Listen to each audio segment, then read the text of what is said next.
What's up, y'all? I am live here. The world's first and only dark skin activist is in the building. Darkskinactivist.com.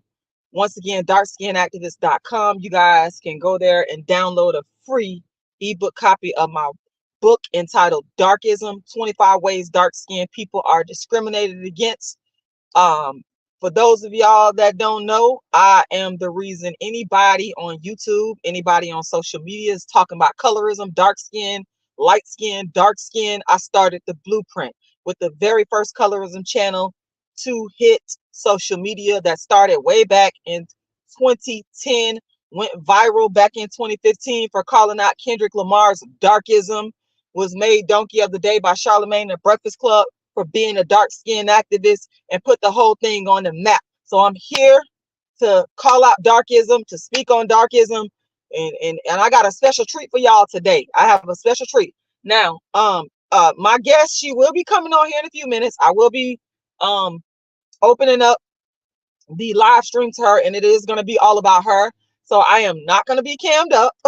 I am going to give her the entire floor for her to come on and to tell her story, because as we all know, we're dealing with homelessness. We're talking about the subject of homelessness today and what it's like to struggle and be homeless and dark skinned. And a lot of y'all already know that have followed me for years. Y'all know this story. Y'all know that I was homeless myself at one time, and I struggled through it and fought through it, and it wasn't easy. But through the grace of God, I was able to pull myself out of homelessness. And I believe that all things are possible. I believe that anybody else can do it as well. But I do know one thing. I do know one thing. Being homeless is more difficult on dark-skinned people. Being homeless is more difficult on dark-skinned people.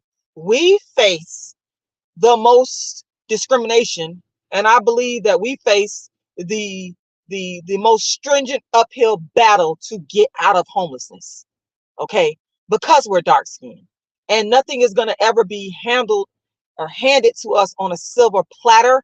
Everything is always going to be 10 times harder when you're dark skinned. I also want to say shout out to the channels on YouTube that speak about homelessness, because there are a lot of channels. There's a white guy, I always forget his name, I'm sorry, but his channel is probably the first homeless channel I ever watched on YouTube.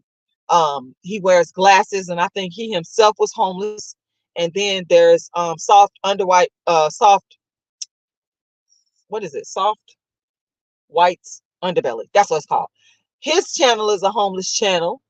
And then there's, of course, Atlanta Street Interviews, which has come along in the last, I would say, the last 2 years, and has really shined a light on Black homeless people in Atlanta, but Black homeless people to me in general. So, I'm appreciative of all the channels out there that specifically cater to homeless, because my channel does not specifically. I would myself was homeless, but my channel doesn't specifically cater to homeless people. My channel is all about dark skin, all about darkism. That's what I talk about. But I am, of course, coming from the background of being a homeless dark skinned woman. I know that's a part of my story, and a lot of y'all have gotten a chance to take a look at my story. A dark skinned girl's triumph, the Rashida Strober story, which is right here on YouTube. You can go and watch that for free. And I talk about being homeless, so I know what it's like. The struggle is real. Everything is harder for darker skinned people. So I have a sister on here today that, and I'll tell you guys how this interview came about. This interview came about because there's a brother that came to my play, A Dark Skinned Woman's Revenge, when I produced it and performed it out in DC back in 2017.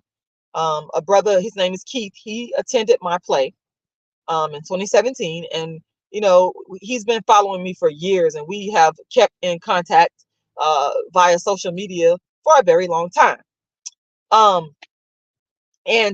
So he reached out to me and he told me about what was going on with this sister situation, and we have been conversing back and forth. Myself, her name is Anna, And Keith, I've been conversing with Keith as well, trying to put together a date and time to be able to make this live happen. So I'm sitting here, I'm waiting on her. When she comes, I am going to turn my own camera off because I want to give the floor to her. I want her to tell her story. I want her to let you guys know specifically what it is that she is going through. And I'm literally waiting for her to show up in the background. I'm waiting on her to show up in the background. And I want y'all to open your hearts, open your minds, and really understand with an open mind and an open heart uh, what she's going through as a homeless, dark-skinned woman. I want y'all to be empathetic. I want y'all to be non-judgmental. And the reason why I'm saying these things is because I just feel like, based upon my own experience and based upon what I've seen, I feel like that dark-skinned people that are homeless, I don't think they get enough empathy and sympathy. Now, I myself try my very best to be as empathetic and understanding to the plight as possible. I do, because I've been there and I understand. I know what it's like. Um, you know, and there are resources that are out there that are in place.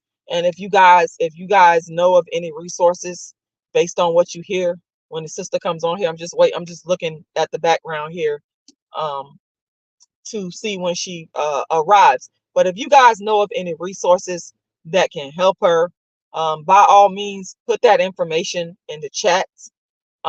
Put that information in once the video is done, you can put that information in the comment section and just really try to help. One thing I like about social media, one of the good parts about social media, is we have the ability to reach out to others and truly help them uh, if we can. Some people know about different forms of resources that where you can get. I don't know all the resources. I don't know all the places to go. I just don't. But there's people out there that may be listening that maybe they do have something to offer. Maybe they do know of a resource of a strategy or organization that could help the person. So I'm just asking that you all listen with an open mind and an open heart. I am waiting for the sister to arrive. Um, she did tell me that her phone was going dead the last time I was conversing with her on Facebook. Her phone was going dead, so she could be having some phone issues. Okay, there she is. She just texted me that she's getting on right now. And I know I talk a lot, but like I said, when she comes on here, I am going to give her the floor to tell her story, uninterrupted as possible. I may have some questions that I want to chime in just for clarity sake and whatnot. But yeah, I want y'all to listen with an open heart and an open mind, because I feel like dark skinned people don't get the help that they deserve. And if it was up to me, I would have every dark skinned person and every black person, because y'all be hating on me. Y'all be hating when I say focus only on dark skin. But I'm the dark skin activist. I said I'm the dark skin activist. What y'all expect? If it was up to me, I would have every dark skinned person in a house that had their own house. They get their 40 acres in a mule. And I would have every black person get their 40 acres in a mule. Yeah. But yeah, I do focus on dark skinned people. So we got her in the building, and I'm about to let her join the live. And I'm gonna go incognito, and I'm gonna be listening to the story, because this is my first time listening to her story as well. So hold on, y'all. All right. Okay. I'm gonna add Anna to the stage. You there, Anna? Can you hear me? Yeah, I'm here. How are you, Rashida? Hi, Anna. Anna. All right. We got Anna in the building. Welcome. Good afternoon. I'm happy to have you here. I am going to get myself off the cam, and I'm gonna sit back and listen. I'm gonna give you the floor. I'm gonna try not to talk too much because I want to hear your story, but I may chime in. People may have questions in the chat, and we just want you to tell us what's going on. Be transparent. Tell us, you can start out with your age, whatever you want to tell us. We want to hear your story, because we're trying to understand what it's like to be a dark-skinned Black woman, this is how I see it, what you are going through. And my hope for everybody that's listening, I want you guys to open up your hearts, open up your wallets, and make a donation. I've already made a donation. She'll tell you that. I'm probably going to make another donation. So I am asking you guys to make a donation. And if you want, you could put your Cash App in the chat. I thought I put it in there. Yeah, it's in there. It's $honey, HONEYBAHN. It's right here in the chat. Please, guys, make a donation. So without further ado, I'm going to shut up and let Anna tell her story. Hi, thanks for having me, Rashida. My name is Kiana, but I go by Anna. So Rashida kept calling me Anna, but it's okay. People do that all the time. Sorry about that. It's all good. No biggie, no biggie. But yeah, so my name is Kiana. I'm from Detroit, Michigan. I was born and raised. My birthday was last Monday, February 19th. I like to say I'm 34 I'm 34, but since all this stuff happened, I'm like, Lord Jesus. But, I was born and raised in Michigan, and I pretty much lived out of town my whole adult life since maybe like 2009 until about 2019. I moved back home to Michigan. I was in foster care when I was a kid, and I did end up getting adopted, but my adopted parent was very super abusive. I ran away when I was 15 from there because she wouldn't even let me go to school. She was treating me like Cinderella, specifically because I'm dark. I don't know if it was her mother is dark and her sister and brother are dark, but she's not. So I'm not sure like what her relationship was with her mother and her siblings, but I know that she's just, she just hates dark skinned people. So I was the one who was like Cinderella at that house. But I ran away when I was 15, and I ended up going back to my biological family. And they're not, you know, they're not the best folks, obviously, because I ended up going to foster care. But, I ended up staying there for a couple of years.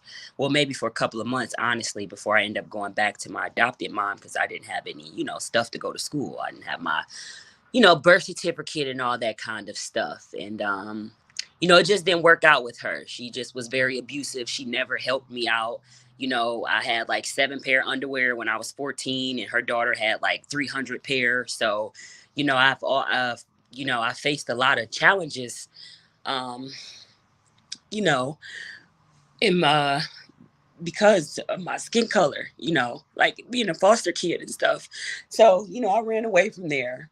And I was doing good, pretty much all my adult life. I lived around this. I lived like around the United States. I was working, I was in college.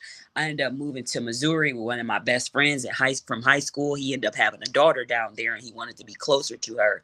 So we ended up moving down there, and I was in school in St. Louis and I made a lot of good friends and I met a lot of decent people in St. Louis. But St. Louis was kind of a weird place because it was super, super racist. And I'm from Michigan and yes, racism everywhere, but it wasn't like how it was in St. Louis. So, right around the time, like when Mike Brown died, I ended up getting arrested by a police officer too. Everybody in Missouri gets arrested. Don't worry about it. I don't have a criminal record. But I ended up being part of a class action lawsuit as well. That'll come into play a little bit later. I moved back here to Michigan because my sister, I told you I'm adopted, but my biological sister, she ended up having a baby, and I wanted to be around to help raise him because she got adopted by, this is a little tough for me, this one. I'm sorry. Take your time. Take your It's time if okay. you need to, It's okay. It's fine. So my sister, that was, right up under me, her and I went to the same foster home when we were little. They didn't like me because I was dark skinned. My sister was not. So they treated me real bad there. and, ostracized me and left me out of a lot of things. And I got raped there when I was 7 years old by one of my sister's adopted mom's grandsons. Oh So, my God, that's horrible. yeah. So when I got a little older, my sister, she had a baby. This was her first baby, and she got adopted by these people. And she was really close to, the boy who raped me, his two sisters. She's really close with them. So she would always be hanging out with them and stuff. And eventually she ended up actually moving in with one of them for a while, to get back on her feet. So I kind of just like tagged along just so that I could kind of keep an eye on my nephew, because I'm a little bit more, I guess, aggressive than my sister is when it comes to like, you know, protecting children, or, calling people out about, some of the things that, people, some people do that other people don't, call people out on. So, you know, my sister is doing really well. She just graduated. She has my nephew is doing great. She's in a relationship. She has a very nice man, and a very respectful, a good man who is, protects her and my nephew. So, I felt okay, cool. I could get away from this situation, because her and her, eventually my sister and I, we end up getting our own house together after that, and then her and her boyfriend end up living together. So um uh just most recently, maybe last year, I was staying with my biological mother, who, I love my mother. I do. I really do. um she was a teenage mom herself, and she was raised by her parents, her dad. But my grandfather, um, he was always there financially, but he wasn't really much, there like emotionally and stuff like that. So, you know, I love my mother, but she had her own set of problems. A couple of years ago, maybe in 2019, or yeah, I got diagnosed with depressive, bipolar 2, and a couple other things like ADHD, insomnia, some other PTSD, stuff like that. But what happened was, when I came back to Michigan after living out of town all those years, after my sister, had her baby, when I came back to help, she was staying with our biological mom as well. So my biological mom, like I said, I love her, but she's not, she's not, she don't really got nurturing bone in her body. So, you know, I came, like I said, to help my sister with her baby. And but when I got here, um I went to foster care when I was little, but my mom, she was a great mom before we went to foster care. Like, they were normal people, normal. We ate every day. We went to school. They went to work, and we went to church, and nobody abused us. Nobody beat us. Like, my biological family, not horrible people, not horrible people.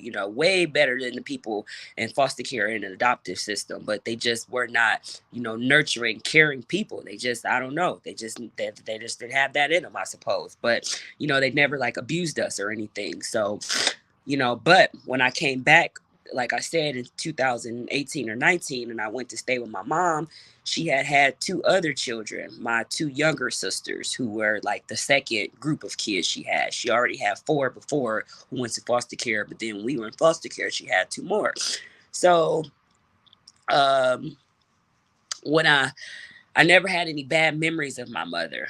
I just always thought the most of my mother, the best of her, even though, we went to foster care. But when I came back as an adult and I stayed with her for a while, she had my two sisters who were teenagers. One is an adult now, and she's on her way to finish nursing school. The other one is about to graduate high school. When I came back, they were still teenagers. And, I could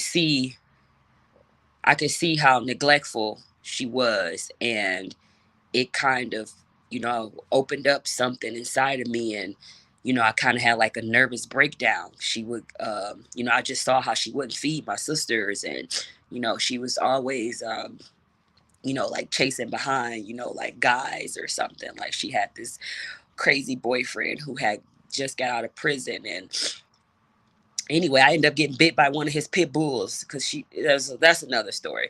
But anyway, I had a nervous breakdown. I started seeing how my mother, how she really was. How my sisters weren't eating, they weren't going to school.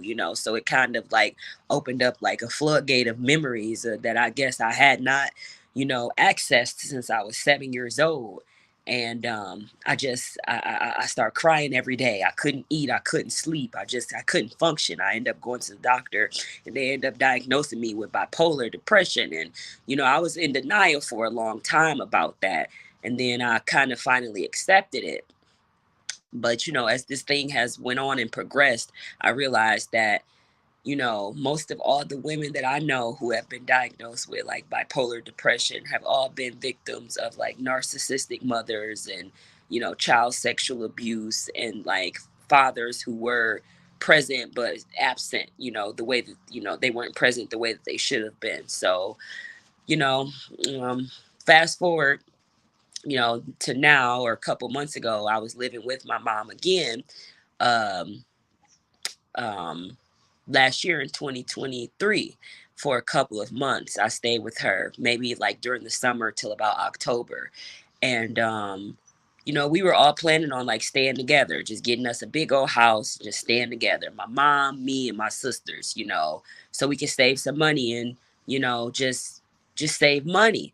And that didn't happen. She ended up getting a boyfriend, some crazy boyfriend. And one day he this was maybe October. Let me see, because when did I signed my lease in October? So maybe it was the beginning of October or something. And one day I heard something banging on the door at like 3 o'clock in the morning. And so I went to open the door, and I was sleeping in the buff, because I heard the voice on the other side was my biological mom. So I figured it was her at the door. While I opened the door, she's there. Her boyfriend is like beating up on her.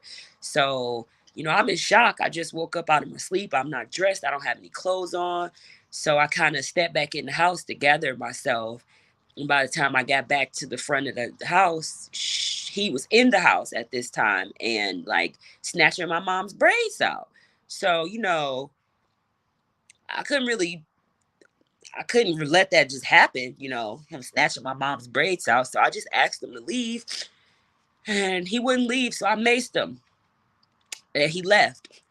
And that was that. My mom, I closed the door. He came back and knocked on the door. Now this guy, I didn't know this at this time, but he was he had he was a mechanic who used to be always in our neighborhood. And he worked on cars all the time across the street. And he seemed like a really decent, nice person. He's fixed my car before for me for free, my tail light, my window, my mirror. He seemed like a decent person. But, you know, I found out that, he had actually beat one of, not my actual cousins, but my uncle's cousin. He beat another woman, like to the point where she had he undid her jaw or whatever. Well, I don't know what you call it when you dislocate or disconnect somebody's jaw, whatever. He beat her so bad that she had to go to the hospital. So I was scared when I found out. Oh God.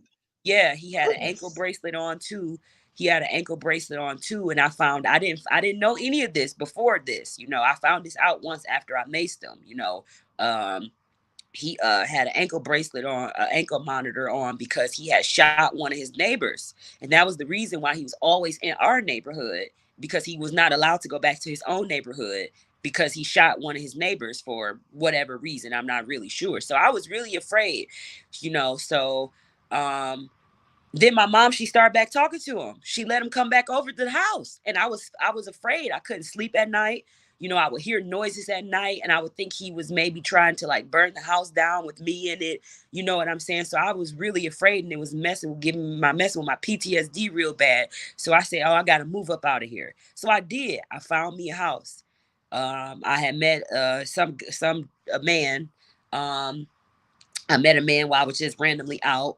Um, and he told me he rents rooms to people. So we exchanged numbers. And I told him, I'm not really into renting a room. I don't want to share my space with anybody. I want to be by myself. I can afford to rent my own house. So he's like, okay, I got a house for rent for you. It's a 3-bedroom little duplex. So I'm like, okay. So he goes and he shows me the duplex. It's people over there working on the house. It's a duplex. So on one side of the house, nobody lived yet, but in the other side, nobody lived either. But one side was, better than the other because they had worked on it a lot more. So he told me that this side was where his daughter was going to live. He had a daughter that was in college. So I'm like, okay, I'm thinking, he's a stand-up guy, my friends, he had like some type of crush on me, but I'm not trying to like toot my own horn, but how guys are a lot of times. They're always just flirting. They don't mean they really like you or anything. So, they just flirt. So, Right. I didn't think it was that serious. So um and I was telling my friends about it, and I'll be honest, like two of my women friends did say, hey, I don't know, I don't think that's a good idea. But again, I've been living in Chanute, Kansas. I lived in Houston, Texas. I've lived in St. Louis, Missouri. I lived in Greensboro, North Carolina. I lived in Raleigh or in Durham, North Carolina, all this time as a single Black woman with no family in any of those places, and I was always able to rent out my own space without any trouble. So and I've rented houses from men before, so I didn't have that necessarily that perspective that, oh, because he's a man and he is a little bit attracted to me, that's going to be a problem. I didn't have that perspective because, like I said, I've rented, I lived in Colorado. I moved to Colorado when I was 19 and rented a spot. And, it's only 3% Black people in Colorado. So, if all the places I expect to be, drug through the mud, Detroit, which is a predominantly Black, this is not the place that I expected it to happen here, at home and with most people who look like me. Unfortunately, that's not what happened. So, like I said, my couple of my girlfriends warned me, and I just didn't think it was that big of a deal, but it turned out to be the worst mistake I made in my life as an adult. Um, I went over, we checked out the house, I kept going over, checking it out. I had ended up getting me a really decent job where I work, in politics, and I was working on like some policy, and I ended up going out to DC and meet up with one of our representatives there. And, everything was great. Before I went there, I told him, I signed the lease. I think it was October 16th. He said, okay, everything will be finished, by the time you get back. And it wasn't really that much stuff he needed to finish, honestly. He needed to do a little bit of work in the kitchen, and he needed to gloss the floors and do some work outside the house, and he was supposed to be replacing the bathroom. So he said that would only take, a couple of days. Well, that wasn't true. I got back from DC on the 19th. And my house still wasn't ready to move in, but I had to move into it because my mother was getting evicted out of her house, that she was living in. So I moved my stuff in. I had my two little dogs. I had a little poodle, Jackapoo, and I had a little pit bull. The pit bull was really my mom's dog, but because, of her situation, I took the dog with me because, again, and that's another thing. I had a nice sized backyard. He had a fence that was like kind of laying on the ground, like pieces of fencing that he said that he was going to he was going to put a fence around the backyard, for my dogs. He never put the fence around the backyard ever. So once I moved in my house, and I wish I could show you guys, is it a way I could show pictures on this thing? Yeah, if you was like, we could, I'm not on my laptop. I'm actually recording Okay. this off of my phone. But if I was on my laptop, yeah, we could screen share where people could see the pictures. Yep. Okay. But I can't do it because since I'm on my phone. Okay. Well, just to give you, oh, excuse me, guys. I'm sorry. My allergies a little bit messing with me. Well, I moved in the house anyway because I kind of didn't really have anywhere to go. I didn't have anywhere else to go. Like I said, I lived out of town for most of my adult life, and most of all my friendships that I made were people, outside of Michigan, and the relationships that I was able to keep and build were mostly people outside of Michigan besides my siblings. So, um, what happened? Oh, okay. I moved in the house and my bathroom wasn't ready. I couldn't even use the bathroom at my house. I couldn't use the bathroom. I couldn't use the toilet. I What couldn't the wash my hell? hands. Yes, I could not. I had to go to the area where I lived in, I went to the gym. There was thankfully there happened to be a gym like not even 5 minutes away. So I I ended up losing my job because I couldn't, you know, I couldn't get ready for work and stuff that I needed to do because he hit my, I didn't have my shit was just not working. Okay. It just wasn't working. And I can send you, Rashida, the text messages later. I can share you the whole album, from my text messages with this person, this landlord. So, um, Okay. maybe about 8 days. I think it was about the 28th. By the 28th, I moved in on, I signed the lease on the 16th. I didn't move in to the 19th or the 20th. By the 28th, I was having I'm like, hey, when is this stuff going to be fixed? It's been a week. I can't even use the bathroom at my house. And his response was, well, do you want to move? And I'm like, well, not really. I just spent thousands of dollars to move here. I don't actually want to move. I had to pay other people to move stuff out of my other house, out of my mom's house. And then I had stuff in storage at my sister's house, which was all the way on the other side of town, which I had to pay people to get as well. So I'm like, not really. I don't want to move. I just want you, just fix the stuff that you need to fix. Well, that never Right. happened. He never fixed anything. He kept just trying to make me leave out the house. He tried to just forcefully evict me.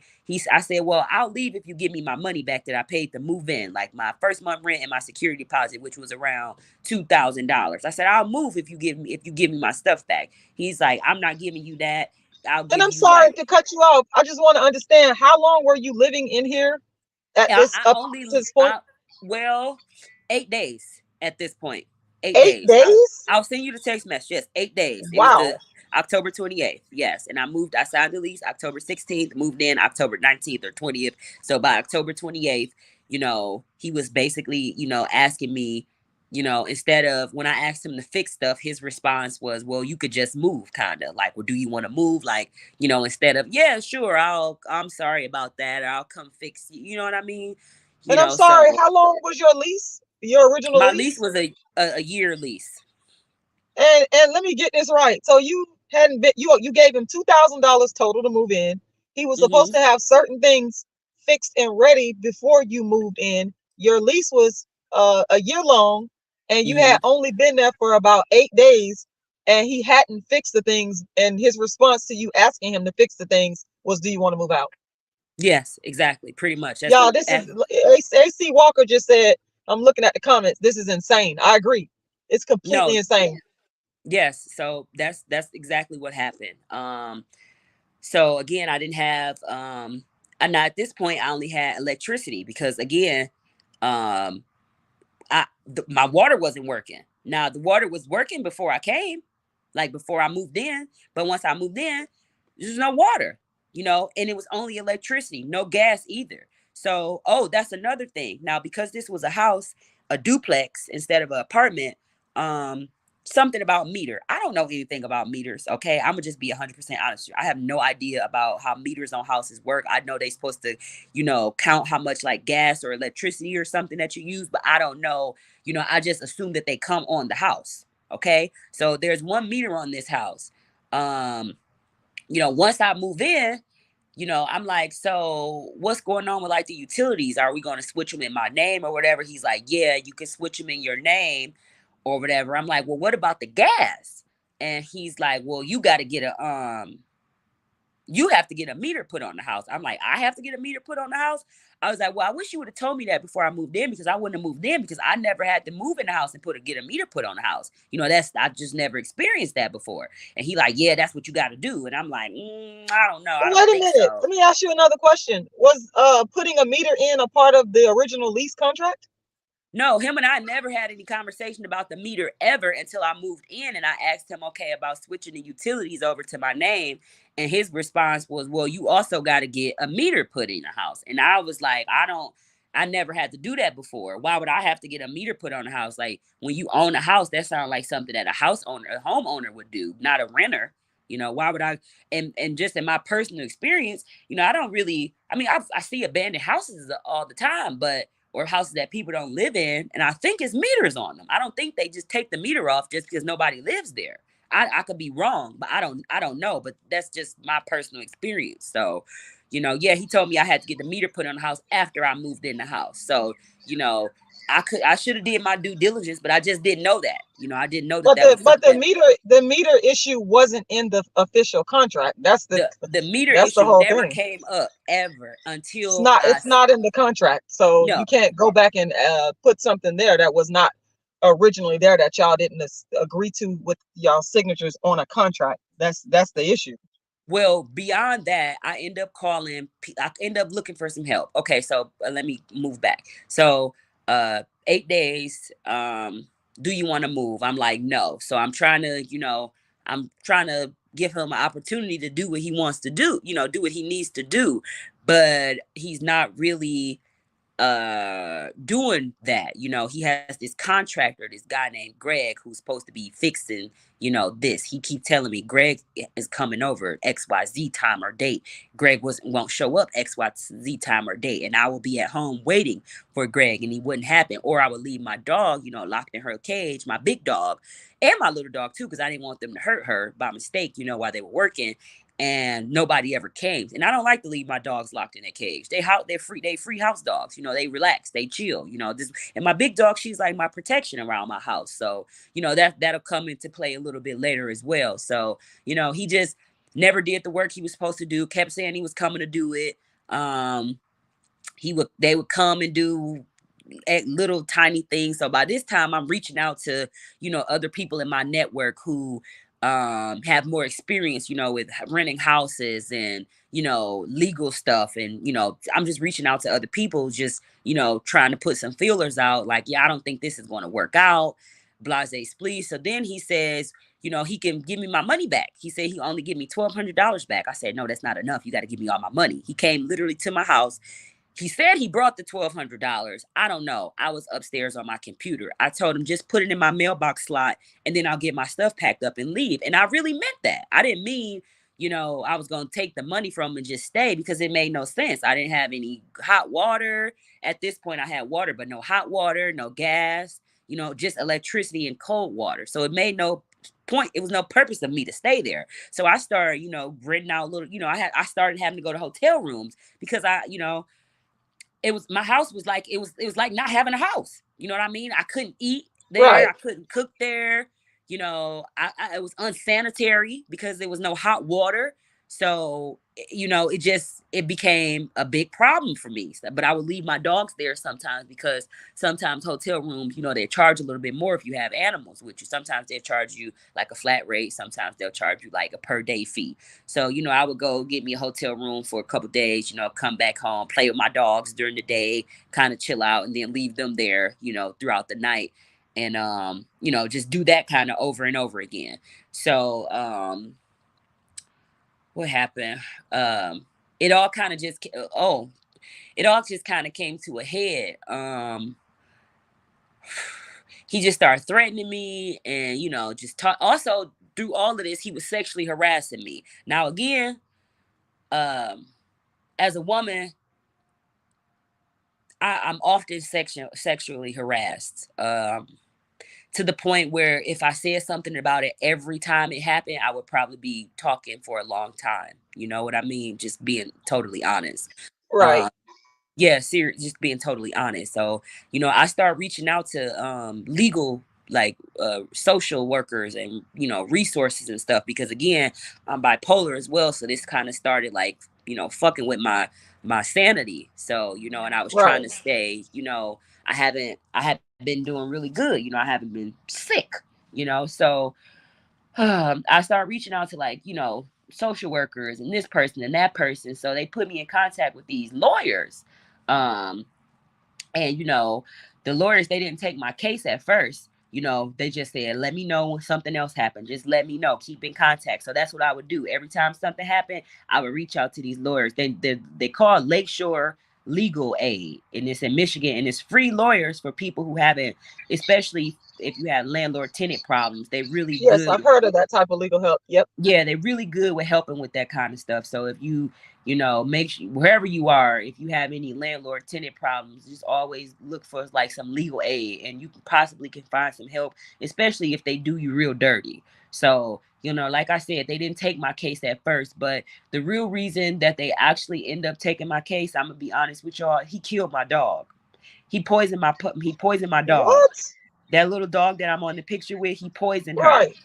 Wow. He poisoned my dog. He was trying to get in my house, you know, to do something to me is what I believe, but he couldn't, because my big dog, I got a poodle, but I also have a pit bull, and we saved her from, you know, we rescued her from some black men who was abusing her. So she is very particular about the people that she can be around, and black men in specific.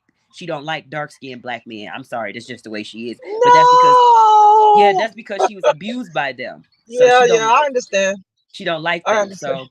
So they have to keep their distance from me. So apparently I'm not Wow. sure what happened really, but one of my male friends have reached out to the landlord, you know, trying to be like an intermediary for me or whatever, because you know, a lot of men just don't respect women. So I guess he tried to come in my house one time when I wasn't there, and my dog bit somebody. My pit bull bit whoever it was who came in my house. Now he never told me this, but he said this to my friend who called him. So I just figured that this happened around that time, you know, that he tried to, you know, come in he poisoned my dog, and I guess my big dog bit whoever else was trying to come in the house with him. Now again, he never said this to me. This is just what I'm putting together from what my male friend told me, you know, about when he talked to him and he said that, you know, my dog bit him. There's the only way he could have bit him is my dog could have bit him is if he came in my house, because she's not an outside dog. She don't live outside. So, you know, he killed my dog. So that's when the Lakeshore So, Legal so Aid. let me ask you a question. Are you saying on the day that he got bit, the dog was killed on the same day? No, I'm saying that's when he poisoned my dog. Okay, and but you are saying that the landlord was bitten by your dog because he came into the house. No, not him. He said that the contractor was bitten by the dog. That's what he told a Okay, friend of mine. That's what he got you. said. Now, he never said this to me, that my dog bit anybody, but he told one of my male friends who was trying to kind of be an intermediary between him and I, to that's what happened. That one of my dog, and now that's the only way that makes sense is because he came in my house when I I wasn't home, see. and that's around the same time that my dog got poisoned. I knew something was wrong with her, but I couldn't really figure it out, you know. And then it slowly, you know, all of this shit, it just started, you know, adding together. His daughter calling, talking about my dog was pooping on her line. Now, my dogs do poop outside, but I clean up behind my dogs because I really hate stepping in dog poop. I think it's really disgusting. I think it's just trifling to have a yard full of dog poop. So, yeah, he killed my dog, which really sent me in a really bad downward spiral. Um, I mean, overall, that's most what I'm upset about is that he killed my dog, because he killed my dog, you know, like, also he was mad because I wouldn't sleep with him. So, you know, like, it's just, you know, he targeted me. You know, he knew I was in a domestic violence situation at home with my mom and her boyfriend, and I really needed somewhere to go. And you know, I worked really hard to get that, you know, $2,000 within like, you know, a couple weeks, so that I could leave and have somewhere safe for me to stay. You know, like being homeless and not having anywhere safe to stay is like give me really bad PTSD thinking about being in foster care and stuff. So I always made sure I was able to, you know, take care of myself. So, you know, this really I is really. understand, and I'm very, very, very sorry to hear that you went through all this. I'm trying not to interrupt you, but I just wanted to just chime in and say that I'm very sorry for all this trauma that you experienced. I appreciate that. And you know, I haven't had a lot of trauma in my life besides this and like going to foster care. Like I had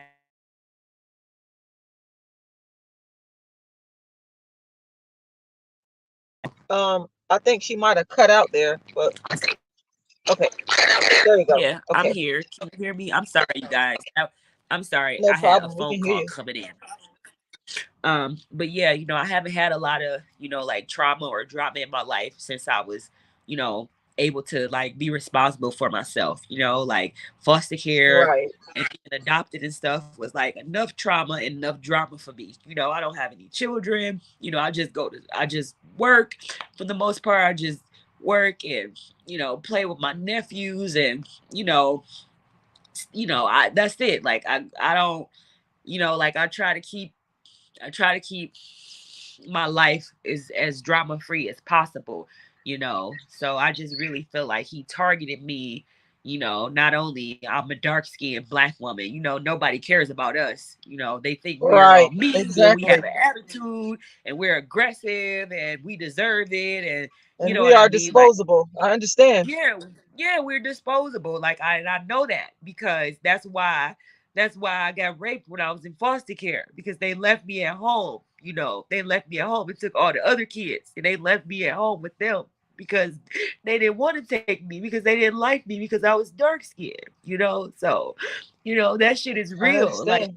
it's not real. They think it's just shit you make it up in your head and you want attention or you know this and that. No, it's real. It's true. It's true. It's true, and it's horrible, and it's sad. You know that people are like that, like subconsciously they don't even. Some people are like that consciously, but a lot of people are like that subconsciously. You know, we black women, you know, they just don't care. So you know, yeah. So we've been going to court. You know, they gave me a lawyer and Lakeshore Legal Aid, and his name is Attorney Martinez, and he's really cool. He's really upset about all of this, and you know, he said that's why he went to law school to help, you know, the people in Detroit because we have a lot of, I guess this happens a lot in Detroit where people, you know, the landlord tenant problems. So, you know, I've been sleeping it. Oh, I'm sorry. Let me back up. So a couple days before Christmas, I want to say like December 23rd or something like that. You know, I was out and about doing my thing and I couldn't really stay in the house because again, it didn't have no heat. So if I was in there, it had electricity. So I would just plug up a little space heater, you know what I mean, for my dogs and for whenever I was in there. Hmm. And then, you know, I would just try to go out and just spend my day outside of the house because I couldn't be in there because it was cold. You know, I couldn't. It was no heat in there, and it started to get cold. It's December in Michigan, so December 23rd, I came back home and my lights was off. So I tried to reach out to the DTE or whatever, which is the people you pay the gas and lights, and um, you know, it was too late. But they have a little app where you can see if it's an outage, no outage, and then that you can also see if your service in particular has been cut off. I went on the app and it said it was never any service at my address.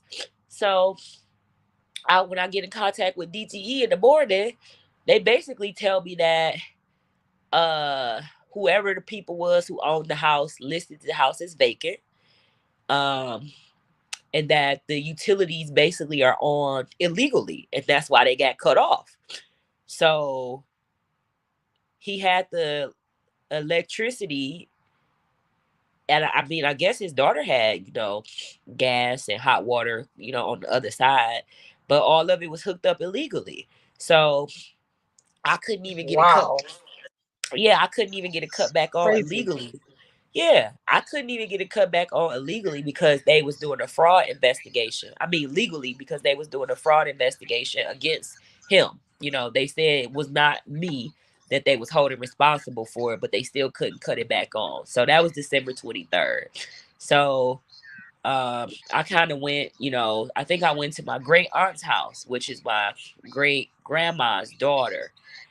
I had already told her a couple weeks about what was going on and asked her could I stay at her house for a while. She got a big house, like 6 bedrooms. Nobody lived there really. Just she don't even live there. Just my Hmm. cousin and her two daughters who are children, like under 5. My 22-year-old sister and my cousin's daughter's dad. Well, the first night I went and spent the night there and I took my dog. The next day, when I was at the grocery store, my aunt called me and told me I cannot stay there. So I was like, okie dokie. So I went to go stay with a friend of mine. You know, Did he she said, give well, you you, a reason? well, yeah, she kind of said that the people in the house was allergic to dogs, which was not true because my uncle and my auntie and my uncle, they had bull mastiffs my whole life. Hmm. So there was no one in that house that was allergic to dogs. She was just didn't want me to stay there, you know. So I'm like, okay, whatever, you know, like not really surprised. You guys never really helped me out at all, but whatever. So I went to go stay with an old friend of mine. Well, he was like, "Oh, you could stay with me, save you some money, XYZ." Well, that didn't work. He was upset because, you know, he wanted to have sex with me, you know, like I wasn't, you know, I'm going through a lot of stuff right now, and sex is not on what's really important to me. You know, I'm worried about, you know, having somewhere to stay, you know. So, you know, he, you know, that just didn't work out because he just wanted to have sex. You know, he felt like he couldn't invite other women to his house because I was there. And he had a 3 bedroom house. And I was like, well, I mean, you can. We're just friends. You can invite anybody you want to over here. Honestly, like we're not sleeping with each other. So what's the big deal? So, you know, that's, you know, those are male friends. You know, that's how male friends do. You know, I'm learning, you know, they're not really friendly. So, you know, I left from over there. I was maybe there for a week. He put me out like in the middle of the night, like not in the middle of the night, but maybe it was a really cold night. It was like when the weather in Michigan was like negative or like you know, single digit numbers. It was really cold. So he put me out and I slept. Um, where did I sleep that night? I don't even remember honestly where I slept that night. Um, I just don't remember where I slept that night, really. But and then another friend was supposed to help me, but he was talking about getting CPNs, and I'm like, I think that's illegal. You know, it's like, no, it's not. It's not illegal, but I think it is. So I just decided not to, you know, deal with that. You know, because I don't, I don't want to have that kind of, you know, problem issue like financial issues or what, I don't know, identity theft, is that what that is, CPN stuff, I'm not sure. So and then and I was staying with my sister. I think I went to my sister house, but her boyfriend didn't like the dog, so we couldn't stay there. And you know, I had slept in my car one night, and then I slept in my side my sister's house, and I left my dog in the car. But usually I would leave my car running because she's a pit, you know, and nobody will bother the car because she's in it. But you know, I didn't have any gas, so I turned my car off, and you know, my dog, she was crying because it was really I cold, hope so that you made guys me, can hear me. huh? Sorry about that. My internet fell off, but I'm here. Go ahead. Yeah. Um, you know, but my dog, you know, she was crying, so I felt really bad. And I'm like, I can't just leave my dog like that. You know what I mean? You know, she's not used to living, you know, being in 30-degree weather or shit like that, you know. So she's a house dog. So I can't even remember. I think I probably got a hotel room or something. And then maybe I was staying with another friend, one of my other friends. I reached out to him and his sister and their mom, and we grew up together, kind of, you know, as teenagers. And you know, he they had a dog like my dog when we were younger. So you know, his mom was like, oh sure, you could come over and stay, you know, for a little while. And then you know, she let me stay for a little bit, but then her daughter was acting like I don't know. Her daughter was like going through her own mental health issues. So, you know, she said I couldn't stay there anymore because my dog gave her son pneumonia. Um, which is not a possible thing. So, you know, when people don't want you around, they just come up with whatever excuse to, you know, for you not to be Right. there. You know, Very true. so yeah, it's very true. So, you know, um I kind of just been sleeping in my car and like sleeping at hotels. And you know, I got a little job that I could work, I work, you know, where I can make a little bit of money. But you know, I have to I have to pay for a hotel every day, which is way more expensive than paying for, a rent every month, just one time, you know what I mean? I even just asked them how much is it for a weekly rate at the hotel. And they said it's $450. So, you know, that's a lot of money, that I'm having to spend, weekly. So it's like putting me in a hole. And so, because of all of this, I ended up taking a loan out against my car, which was already paid for. I bought my car, it was fully paid off of everything. Well, my car got repoed the other day, so I couldn't even sleep in my car. So I've been sleeping in a hotel, and God is good.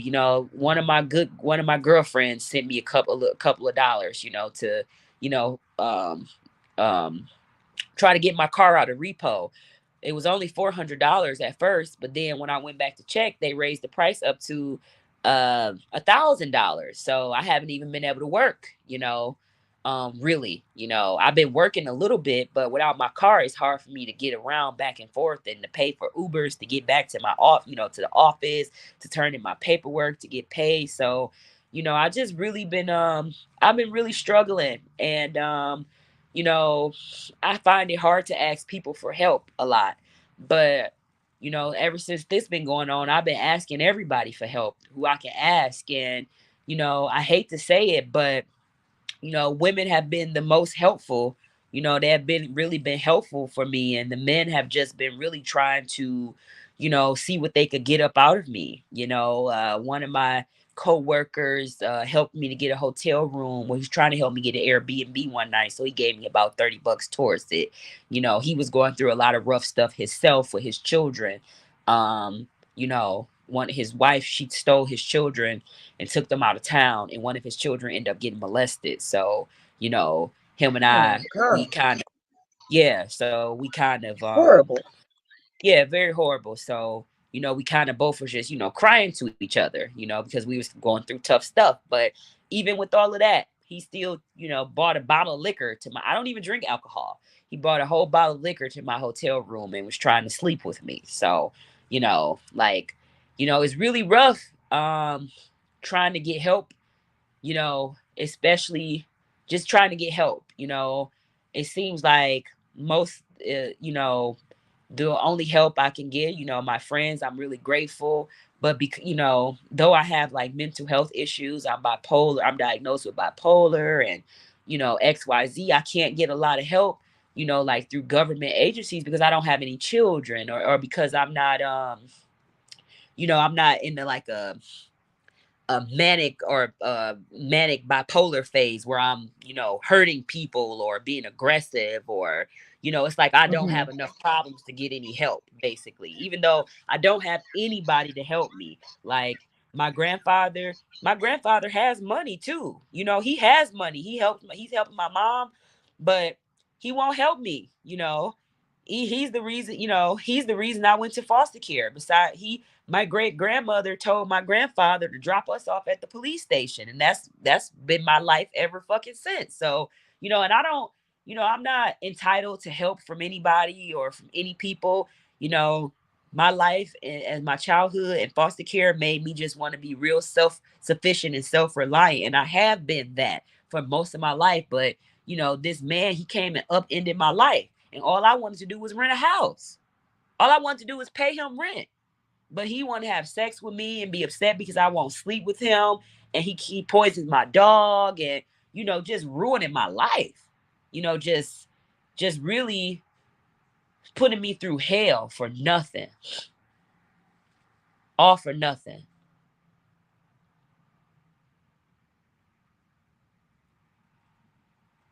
And I'm still homeless, and I still don't have my car back.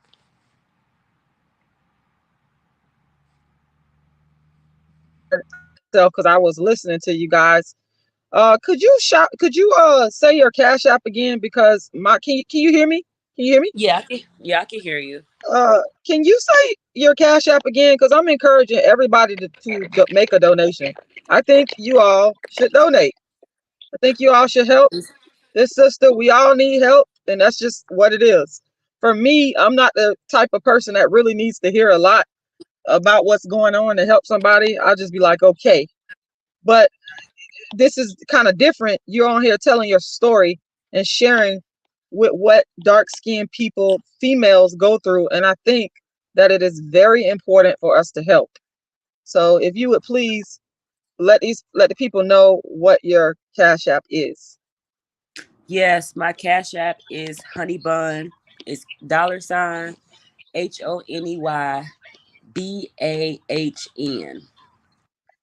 All right. So I'm donating right now, and she can tell you.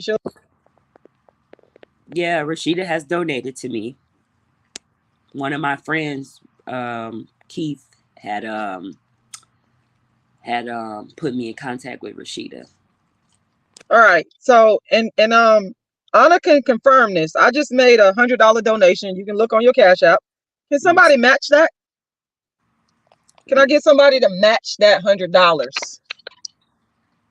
If we really about helping dark skinned people, let's put our money where our mouth is. This woman is telling us what has happened to her straightforwardly, and I believe what she's saying. Nobody's gonna make up all of this. It's too intricate. Um, it sounds to me like she's done a lot right with her life and has tried and has been dealt a couple of bad hands and need some help. Did you get the donation? I don't know if Yes, she I can hear me. did. I did get the Okay, donation from Rashida. Rashida sent me $100. so I need somebody to match that. Thank you, I'm praying. Rashida. You're more than welcome. I'm praying that somebody that's listening can match it. Y'all in the chat, y'all listening to this story. She's sharing her story with us, and it takes courage to do that. It's gonna help somebody, because from what I'm seeing, you are still you. I mean, you could have ended up in a mental institution, and you're not there. God done brought you to through all of this stuff, and like I said, it's very clear to me that you've done a lot right, but you done had some bad breaks, and that's how it is sometimes. People can Yeah, do all the right things, but still, there's some times that gonna come in your life where you still have bad breaks, even when you try, and everybody needs a little help. So I need somebody that's listening to this to match the $100. There's somebody out there. Now, of course, any donation that y'all can give, that would be great. But I want y'all to match it. I want y'all to help. I want y'all to help. Um, at this point, and this might be like a stupid question, but I gotta ask you because you're the one that's experiencing this. At this hmm point, what can people do to? We know we can send Cash App donations, but aside from that, what can people do to help you? Um, besides, well, besides cash, if anybody knows, specifically any resources for like adults who may have went through like the foster care system, because I was adopted, but I don't have any like relationship with those people because they didn't treat me well at all. So I noticed that I'm often able to find resources for like, especially over 25, right? I'm 34, so most of the time those foster care alumni like resources, they are for people like fresh out of high school up until like 25, but that's not enough. Like some of us, we don't have anybody else. We don't have any Right, family. Like no right, matter the fact that I, spent most of my life, trying to, get as far away from, the poverty and trauma and of Detroit and of my past, like at some point it caught up to me, which is now, like, because I don't have any family, like I don't have any family. Like my friends who I probably could live with, they live in Missouri. They live in another state. I would have to travel from here to there to just to have somewhere to live. You know what I mean? So, and um, yeah, like I guess resources, um, yeah, that's really it. Just like some resources, I guess, besides cash, just some resources for, maybe that are specifically for, people who were in like the foster care system, or wards of the state, because like I said, it's really hard to, because I don't have enough problems for them. And like Rashida said, this could have sent me like to the psych ward, but I prayed and I prayed and I prayed and I prayed and I prayed. I mean, I cried and I prayed every day because I wanted to hurt him, you know, because he when I met him, I was walking my dogs. So, you know, he understood how important my dogs were to me, you know, like when I lost my foster mom, you know, I only had one good foster mom. I stayed with her for about 7 years. She was an old lady. She was born in like 1927. But if it wasn't for her, I would have probably killed that man. Honestly, I'm not even joking. You know, like he hurt me and he took something away from me on purpose. He knew that it would hurt. He knew how much I cared about my dogs and he hurt me on purpose. You know, he was malicious with his intent. And I promise you, it took me so much prayer, just so much prayer to not hurt him because he hurt me on purpose. And I'm tired of people hurting me on purpose. And I'm tired of that. You know, I'm tired of people hurting me on purpose. And I gotta, you know, I gotta be the bigger person. Can I ask you a question? You said that you had well, you implied, and I'm asking you because I don't know how many foster moms did you have or foster parents did you have? It sounds like you kind of got sent to several places. Yeah, I had a few. I don't remember. It wasn't that many. It might have been like four or something like that. Maybe. You had four foster parents? Probably, yeah. That's a lot to me. I guess to people that's never. Uh, Yeah, exactly.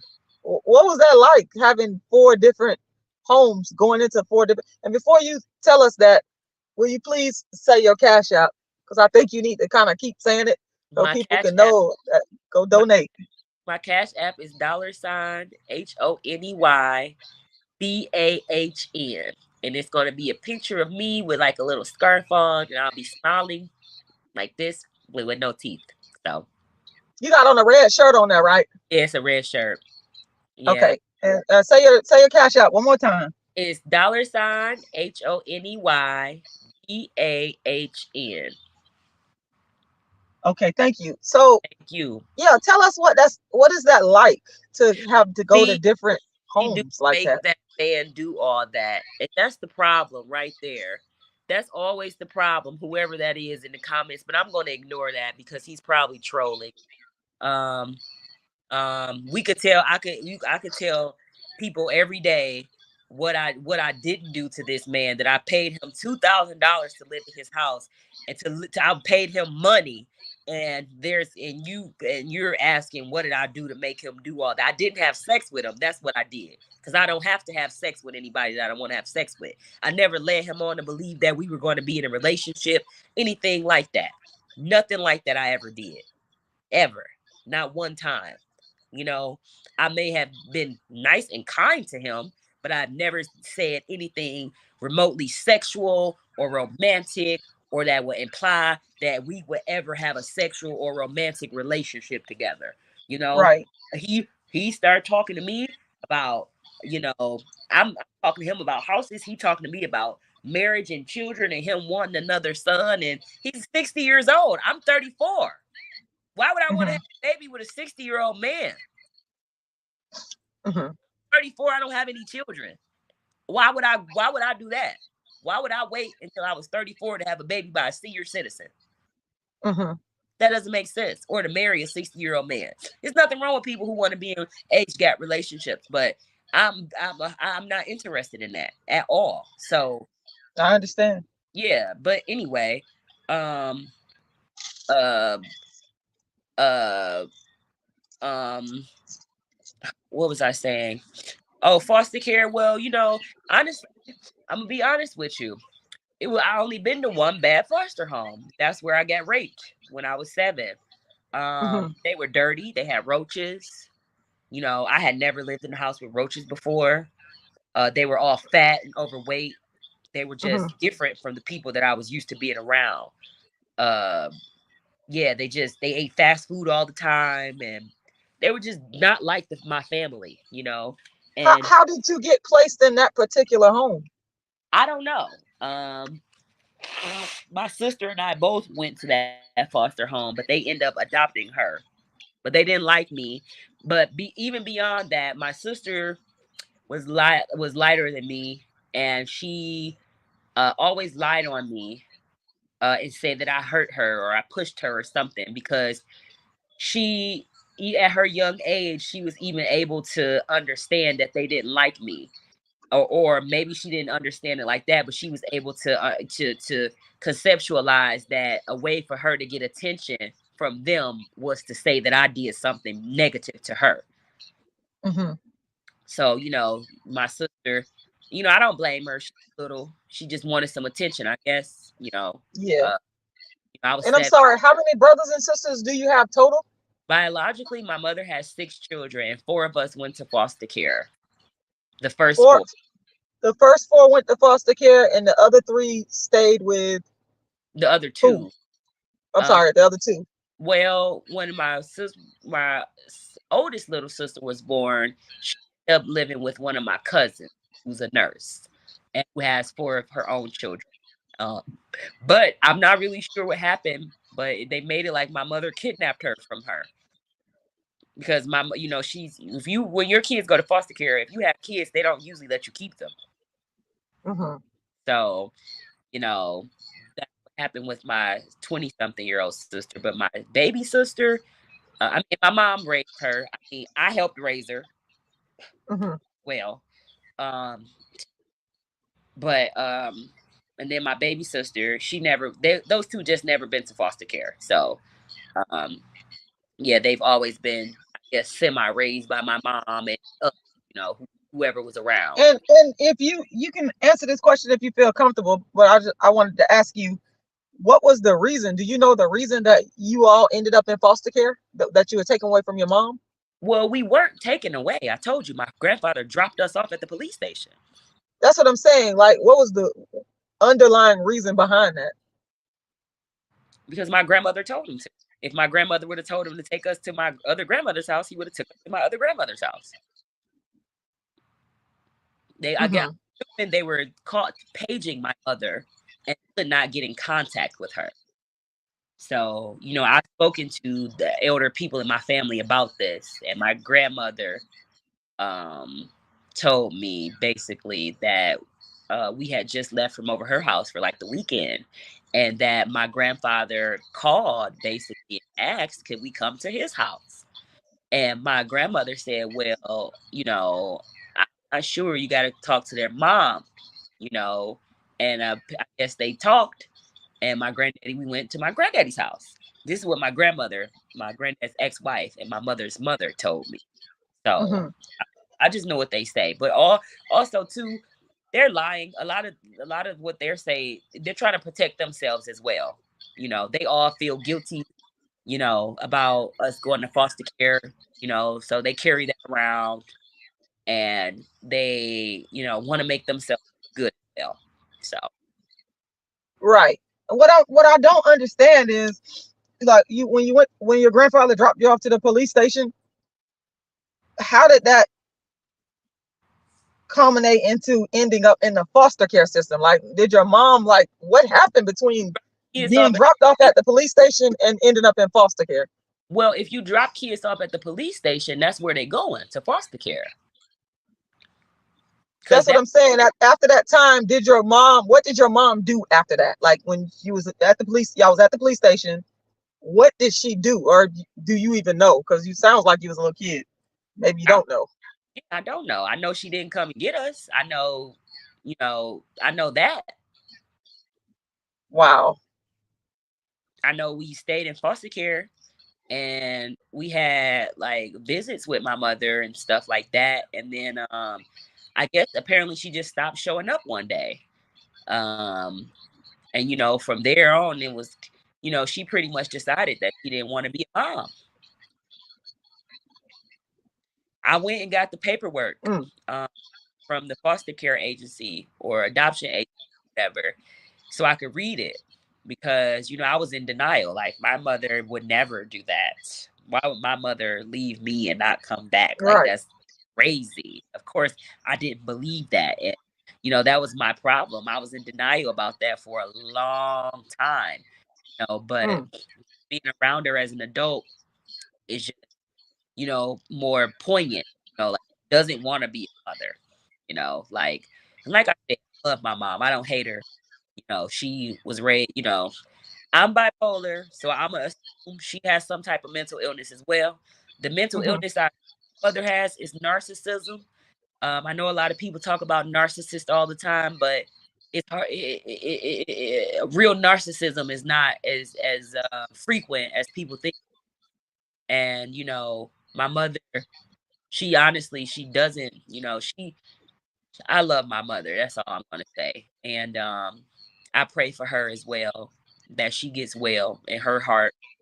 And you know, I don't hate her, um, but you know, she is a big reason why, you know, I don't have any family. You know what I mean? I can't even reach out to anybody because I don't even have a, you know, I just don't have a family network. You know what I mean?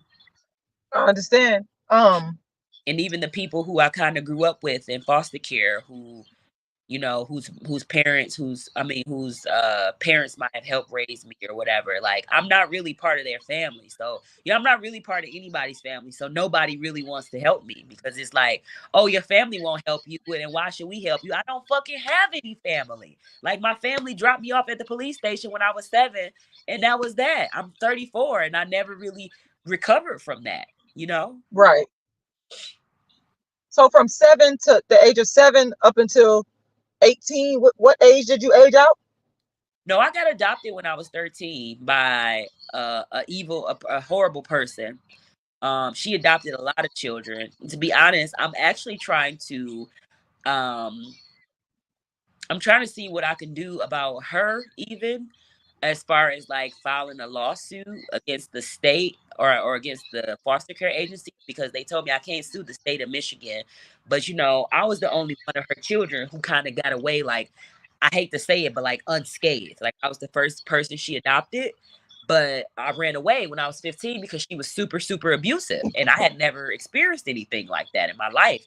And you know, I just, you know, so she was so abusive that to her other children, physically abusive to them. She couldn't physically abuse me because I would fight back. So she was, Right. you know, we didn't have too much physical abuse between us two because I wasn't going for that shit. But her other children who had been, you know, severely sexually abused and physically abused, you know, by their biological family, they were more used to that kind of stuff happening to them. Right. So they didn't really complain as much about it. Whereas me, it was like, no, no, no, no, no, no, we're gonna fight about this. You're not gonna choke me or no shit like that. We're about to And fight. you know what? That's very sadistic to me that you could be a foster parent and you are already dealing with children that are coming from traumatized homes where they suffered abuse, and for you, I don't understand that. Like, what is your purpose and point of becoming a foster parent if you're going to further the abuse? I that's mind-boggling to me. I Some would people never. It doesn't make are any sick. sense. Some people are sick. When I say this woman is sick, like I have a brother adopted who lives in Arizona, and it would take him to tell you about it. He called me one time on his birthday. Now, she doesn't like dark skinned people. She favors lighter skinned people, but that doesn't mean she treats them better. I Is don't she know dark what it skinned or light skinned herself? She in the middle. She not dark or light. She like, you know, light brown skin, but her mother is dark as I am. Her sister is too, and her brother. So she's the only one in her immediate family that is not dark. So I don't know what happened with her childhood, but she does not like dark skinned people. Right. Um, my aunt, which is her sister, who was adopted by her mom. They end up calling CPS on her mom and telling the CPS people that they'd rather go back to foster care than to come back to her house because it was that horrible. And it was. My sister just died 2 years ago. Technically, she killed herself Wow. because She didn't do it on purpose, like suicide, but she did kill herself. My sister was a total opposite of me. Fair, gray eyes, long hair, not mixed or anything though, still black. But they Right. abused her as well. So I figured that they used the dark skinned people like me for labor, and they sexually abused the lighter skinned people. So my Wow. sister, she couldn't really, it started off, overwhelming her. She got a little older and she was not able to really handle it really well. She started drinking a lot and having like, strange relationships with people. And she ended This up, is this is heavy. This is no, it's heavy. it's real deep. It's so deep. Whew. It's so deep. It's so deep that whenever I usually talk to somebody, I could know a person for 10 years and they'll never know this stuff, right? And when I start talking to them, sometimes they'll cry. They're like, I never would thought that you went through any of that. You don't act like that. And what is that? I don't know what that means, that I don't act like that.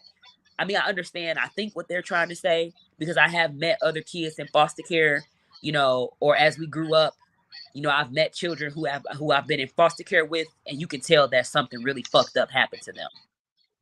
You could tell that somebody didn't love them. You could tell nobody cared about them. You could tell. So I do understand that. But Mama Lyles was my blessing. She did love me. She kept me in church. She taught me good values.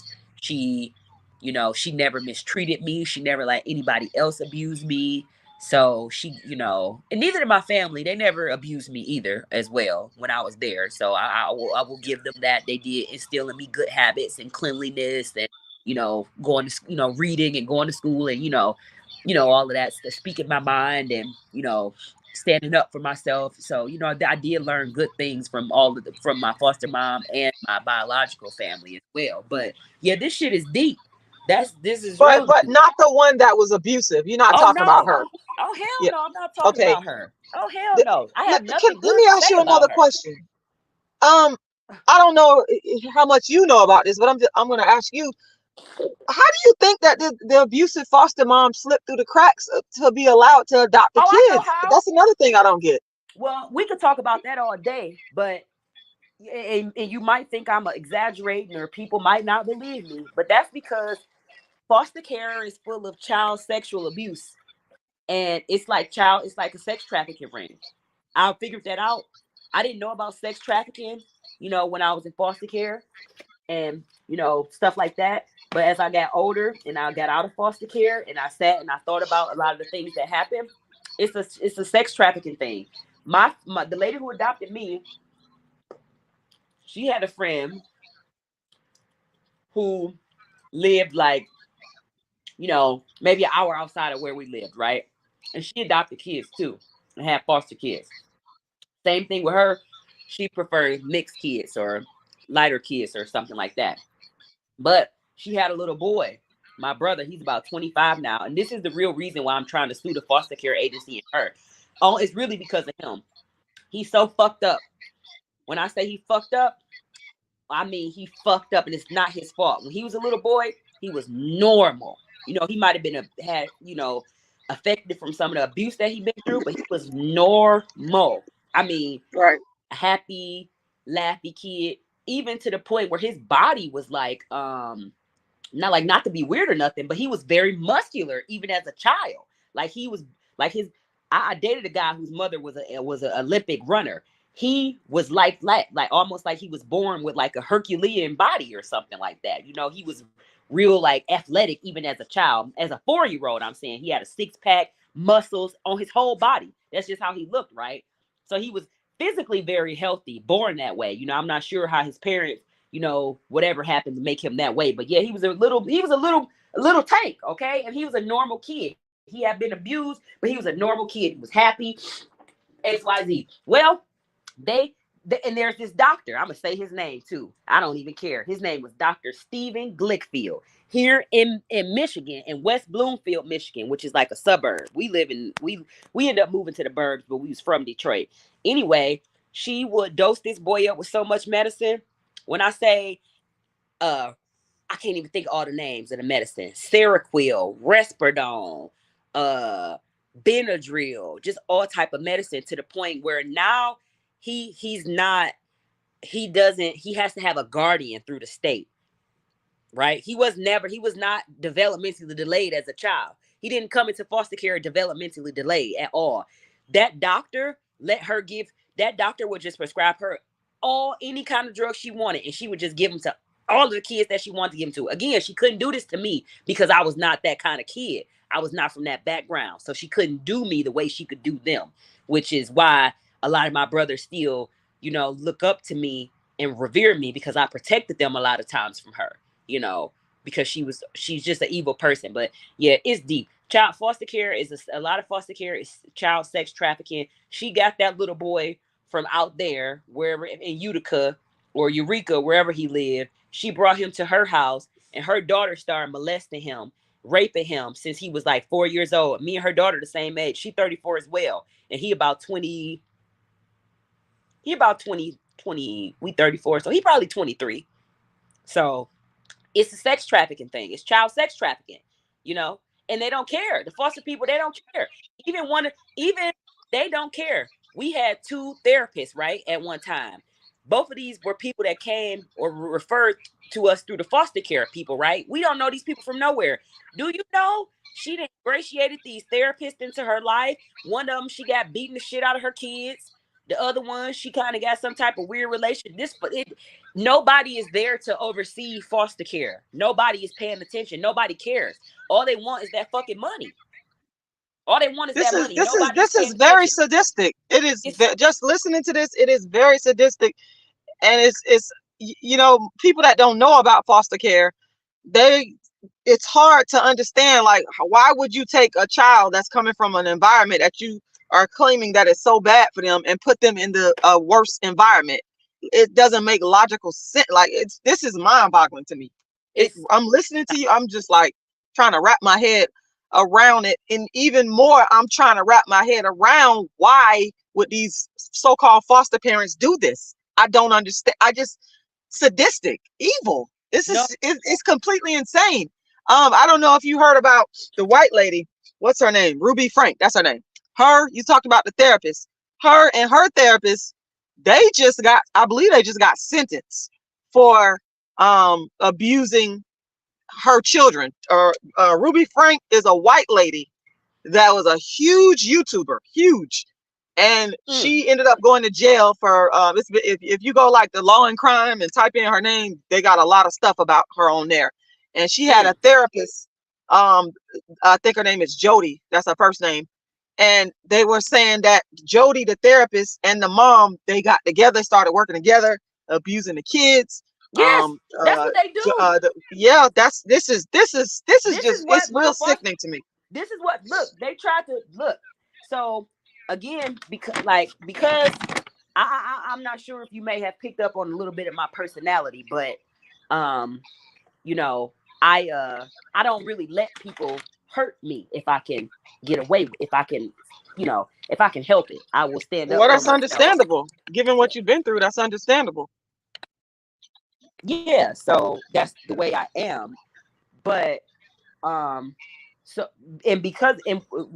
reason I'm saying that is because when I was in foster care in school, when I was a kid, I would get into fights a lot of times. People would tease me. You know how it is being a dark-skinned person, a dark-skinned girl, right. Nappy head, black, XYZ, blah blah blah. So I would get into fights in school and stuff. I would never start fights. So she tried to use that against me. One time I got into an argument with a boy at school, and they put a knife in my backpack. But the reason I ran away is because I knew she would probably try to kill one of her kids and blame it on me. So, this woman, it sounds like she's a foster parent, but the contradiction sounds like she don't even like children. This is crazy. I never knew her to like any child, to be honest. Why are you adopting children if you don't like children? That doesn't make. I believe she's also a pedophile. I believe she is also a pedophile because, I have a biological cousin, and I was at this point, I was living with my adopted mom. I didn't even know who he was at this point. We had met, we grew up together, but I had forgot about who he was.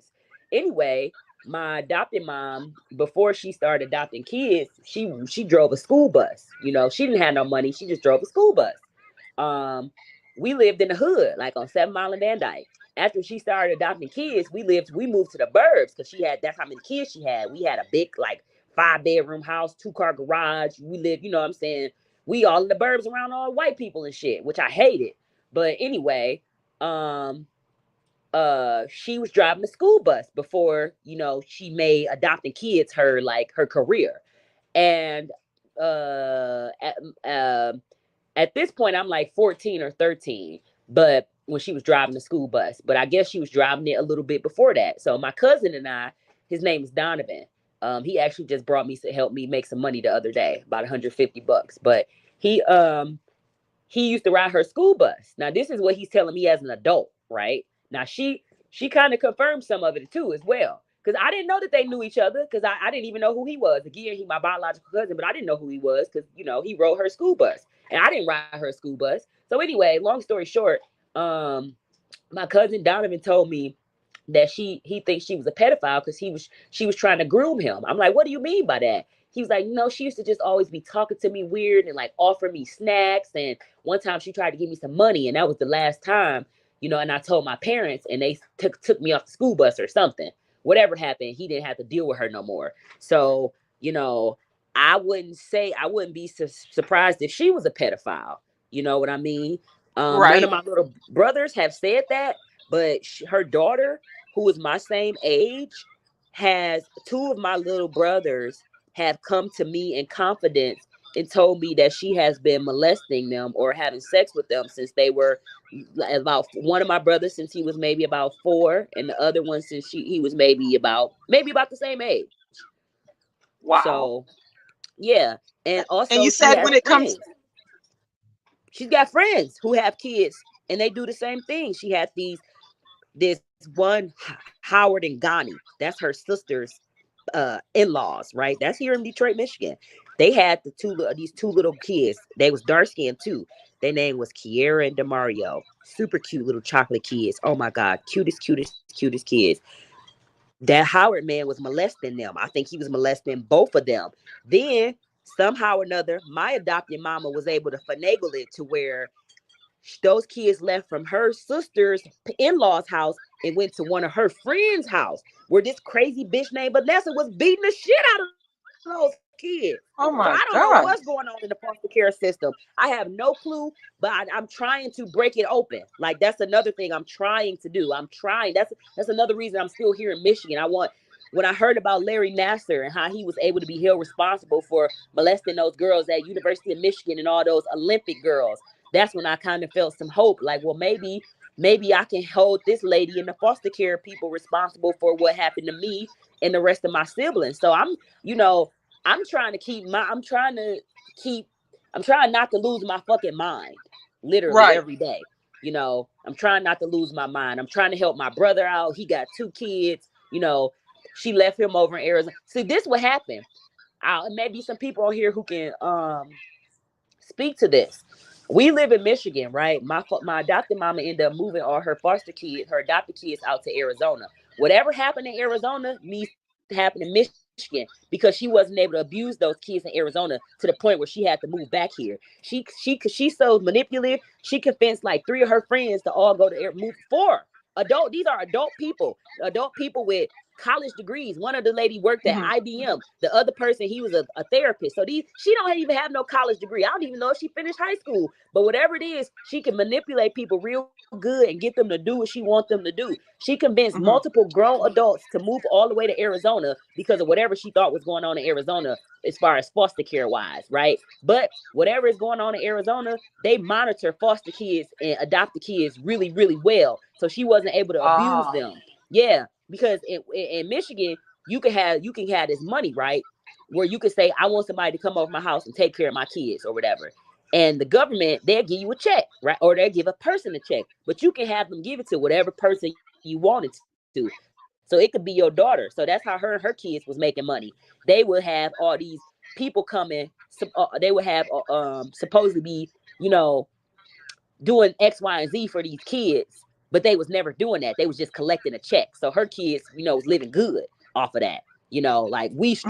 were struggling, they was living good. So it's real deep. It's real deep. It's real deep. That's why I really need some help so I can focus on what's important, you know, so I can go to work, so I can try to expose this foster care system, you know, maybe try to reshape it. Really, what I want to do, I want to go to law school. Like, that's my goal. I want to go to Oh, law school because nothing can change, you know, protesting and all of that. That's great and that's good.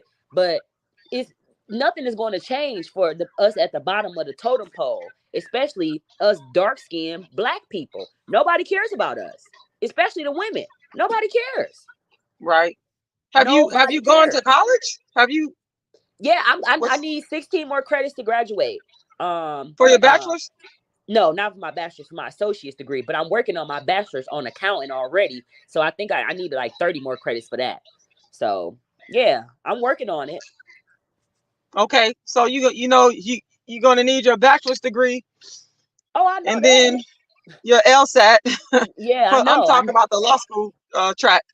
Oh yeah, And yeah, for sure. For the yeah, LSAT. Yeah, yeah. yeah, and then and yeah, Yeah.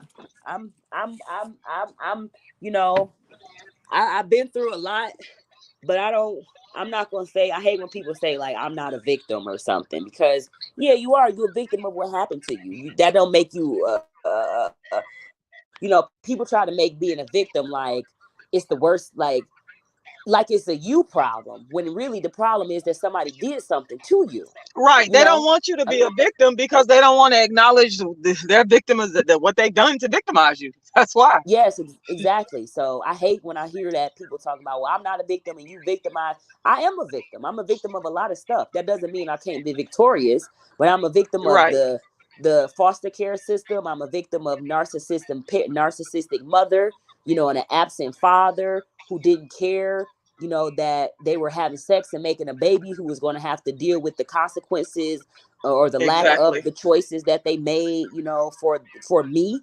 You know what I Yep, mean? Like, I'm the one yep. who has to deal with all of this, not y'all. And it's so unfair because my mother has a father, you know, who pays for whatever she needs, you know, but Wow. I don't have that same luxury. Not because I couldn't, but because you didn't give it to me. Right, You didn't choose a father for me that wanted to be a daddy. And that's right, nobody's fault but hers. Like, people like to make it like they want to blame everything on men. Yeah, he has sex too, but you the one decided that you wanted to have a baby. right. You decided And that. You didn't have to this do is that. one of the things. If you watch my channel, I'm what's called an antinatalist, and I make no apologies for that.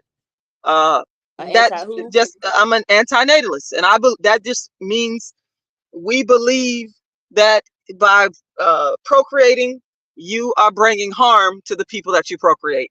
And to be honest with you, your story to me, in my mind, my interpretation, and everybody's going to have their own interpretation, is it bolsters my antinatalism.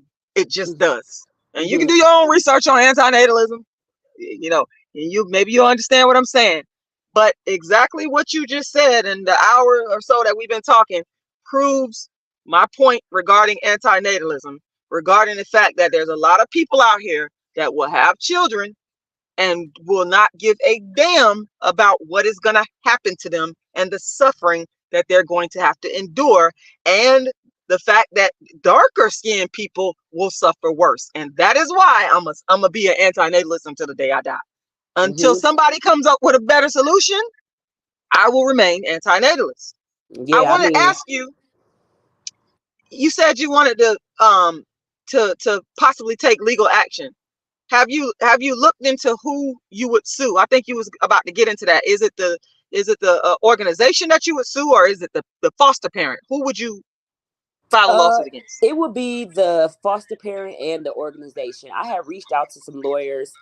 Um, I reached out to a couple of lawyers. You know what, Emblematic? I don't care that you think nothing is my fault. What I don't understand what about what I'm talking about has to do with fault of mine, being in foster care or being. People are in denial. You gotta. If these people are in denial about, here's the thing. People don't like to hear stuff that makes them uncomfortable.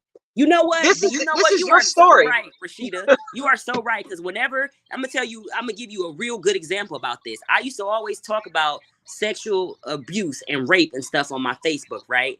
Right. Hmm. And one of my cousins, he was real uncomfortable with that, right?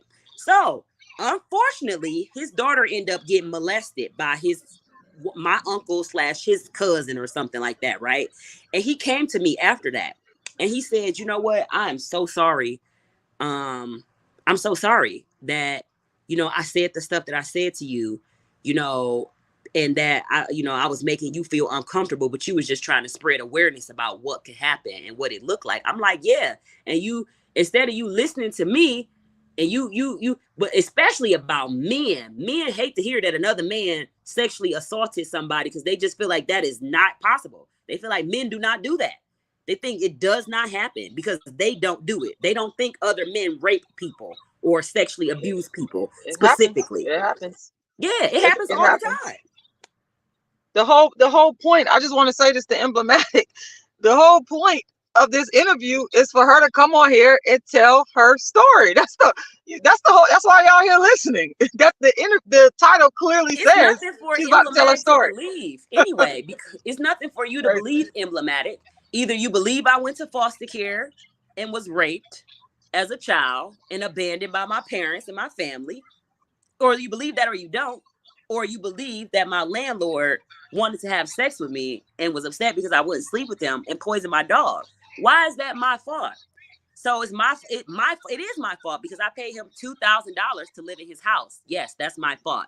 If I wouldn't have paid him $2,000 and would have went to go live in someone else's house, then yeah, that probably wouldn't have happened. So you're right, Emblematic. You're right. I'm sorry. I'm sorry, Emblematic. Well, you do have a good comment here. AC Walker says people who don't want to acknowledge the problems that they've made to make a lot of people into victims, and they trying to deflect their mess ups on you by them trying to make it like it's a you problem. Exactly. Yeah. And And if then it was a me Syllabus problem, the Butcher. I want to read her comment. She's in support. She says, Emblematic, you have no idea what us dark skinned people go through. It's hell on earth. yeah. And as much as I love my dark skin, it makes me question having a child, especially in America.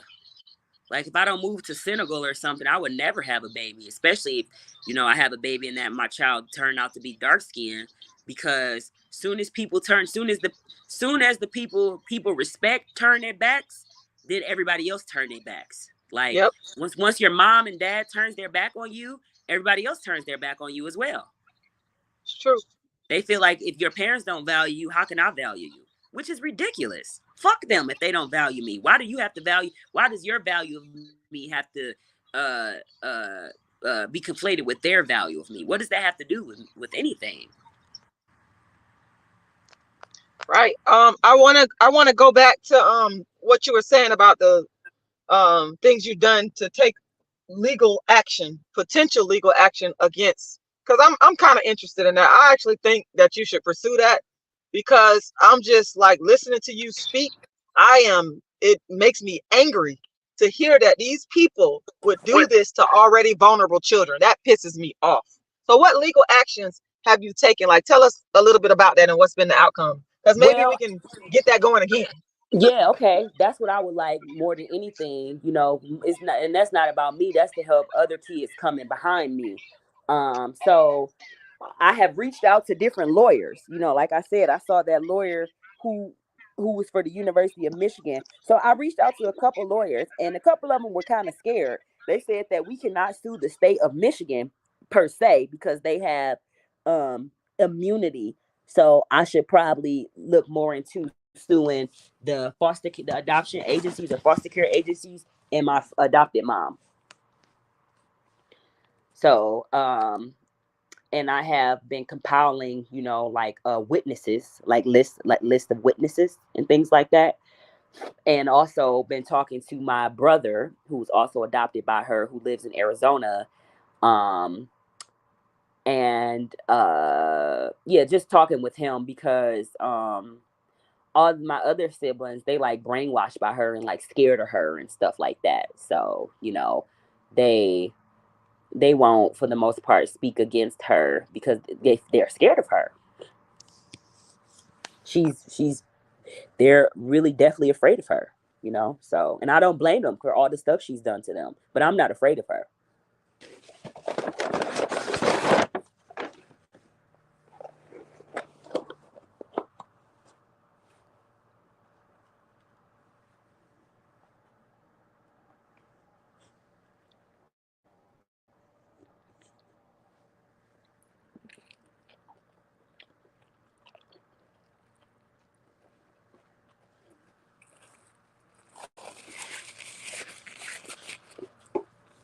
apologize. I got kicked off.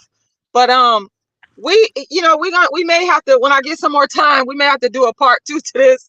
We've been going for, I had planned to stop at 1:30. I got to get up out of here.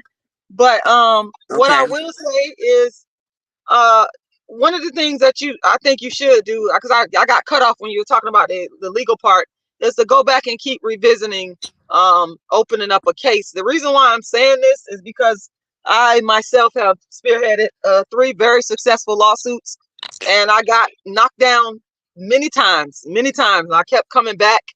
And long story short is I ended up winning a federal case, an appellate case, and a state case. So I would encourage you to revisit it again, because lawyers are afraid, but then there's some out there who are not afraid. I would also encourage you to write a narrative, just like how you told the story of what happened, because a lot of times attorneys, they got short attention spans. They're very busy. Help them out.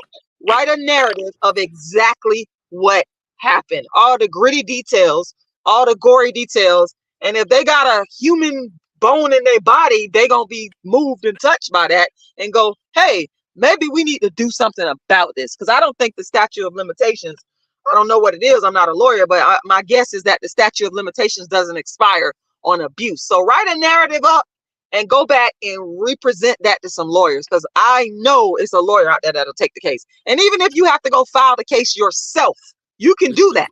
You don't, I Okay. mean, you don't have to be a lawyer. You can go and write, it's called a petition. You can write a petition and you can file it, figure out the correct court to file it in.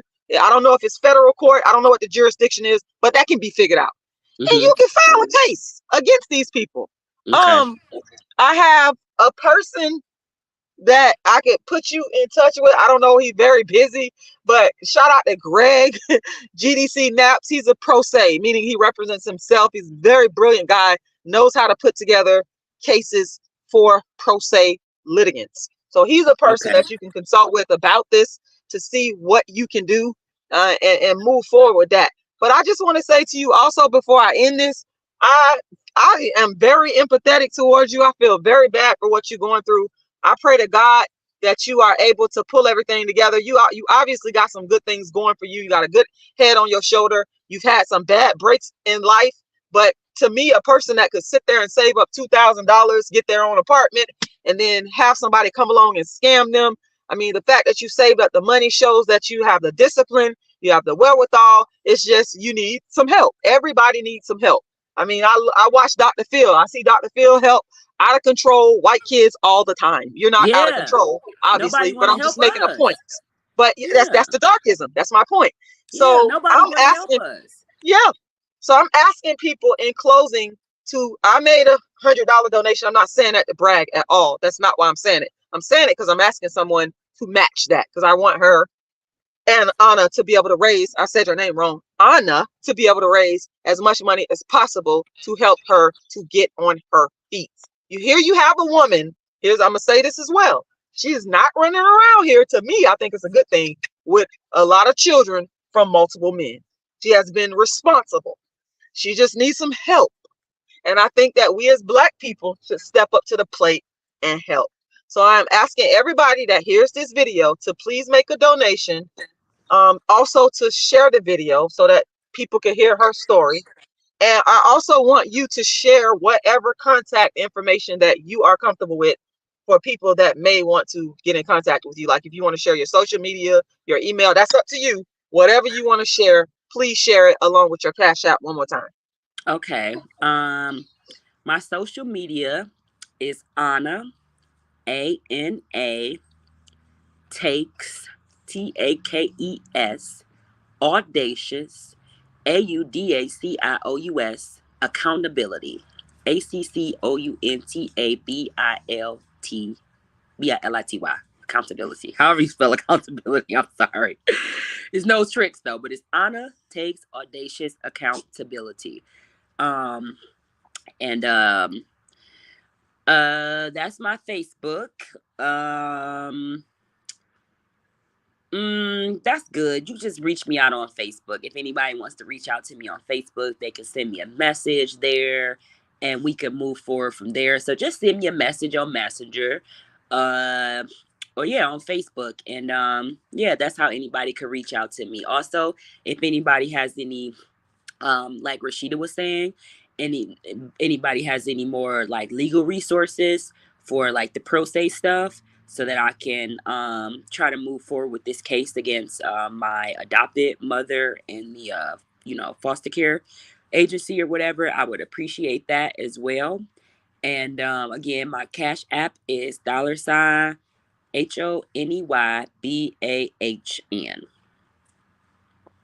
Okay, let me put that in the give me one moment. I'm gonna put that inside the chat one last time. Also, her Cash App is in the description to this live. So all you guys got to do, y'all can look at the chat. Give me a moment.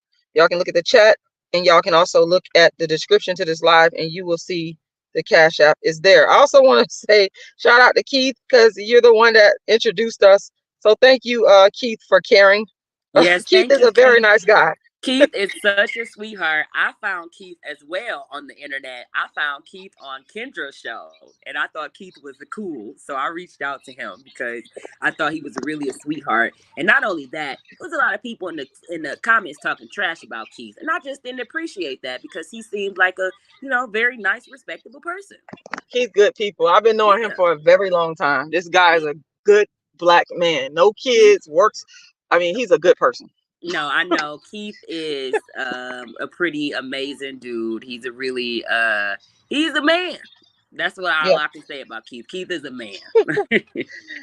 Well, it was my pleasure to talk to you. I pray to God that you get as much money as you can raise, and I also encourage you to start a YouTube channel. Do that, and you will be able to tell your story as however you want, and people will flock to you, and you will raise money. So please think about starting a YouTube channel, and Yeah, I think also I'll to reach start out to that. other YouTubers. Reach out to other YouTubers and tell them your story. I And think I'll start that. yeah, I never really be on please, YouTube at all, but I guess I please. should start. Let me tell you something. It's a world of people out here. There's literally millions of people that want to hear what you got to say. They want to hear you. Trust me. So Okay. it's a pleasure. I apologize. I got to get out of here, but Go ahead. I got you in my prayers. And Thank you so I'm gonna much, send you Rashida. Greg's number when I get off the live. I'm gonna send you Greg Doss. That's his name. I'm gonna send you. Okay. He's the pro se guy. Contact Okay. him, I please. will. Thank you, Rashida. I Yes. really appreciate you and your audience and everyone for listening. And please share and donate if you can. I'm on my last night up at my hotel. I'm trying to get my car back, and I'm got to feed my dog. I'm not getting rid of my dog. I know some people gonna say that, but no, I'm not doing it. My dog is like my little emotional support animal. So I'm not I getting rid of my understand. baby. I But understand. okay. I appreciate you all. You all have a blessed one. All right. See y'all later. Bye, everybody. Thank y'all for watching and donate. Thank you. Bye.